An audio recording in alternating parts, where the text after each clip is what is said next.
Os condutores de máis de 65 anos deberán renovar o seu carné de conducir cada 5 anos. A DST sinala que se aumentará a frecuencia de revisións médicas para coñecer as aptitudes destes condutores e manter a seguridade nas estradas.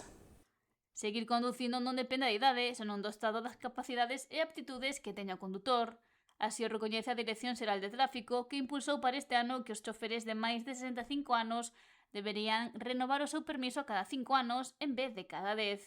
Despois, queda o criterio do que é o psicotécnico. A partir dos 65 anos, moitas veces, poden reducir tanto en anos, vale, poden dicir, pois, esta persona non está apta para darlle 5 anos máis o carné, moitas veces reduceno a 2 anos ou a 1 ano, según o criterio do psicotécnico. 10 anos, hasta os 65 a renovación, a partir dos 65 cada 5. E despois está o criterio que diga o psicotécnico. Medida que non está exenta de debate na sociedade.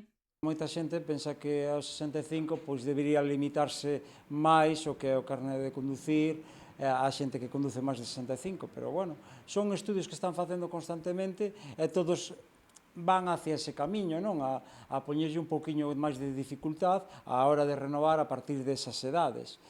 De momento, en España, pois sigue no criterio que estamos dicindo e despois é a exigencia que lle fan no psicotécnico.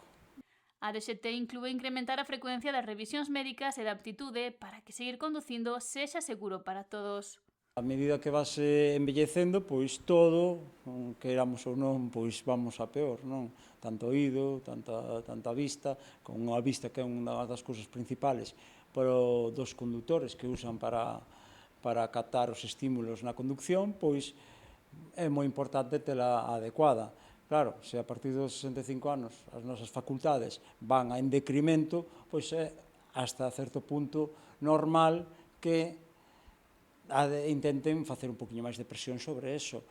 Claro, tamén tendo en conta que se o pensades en persoas que conocedes, non todo o mundo chega igual a certas edades e aí, claro, non podemos limitar a todos, non se limitan a certas persoas e outras non. E o psicotécnico será o que determine se os condutores de máis de 65 anos poidan seguir ao volante. Terán unha ampliación de 5 anos se cumpren os requisitos da renovación dos permisos de coches, motos, motocicletas e licencias de condución, mentres que os profesionais de autobuses e camións deberán facelo cada 3 anos.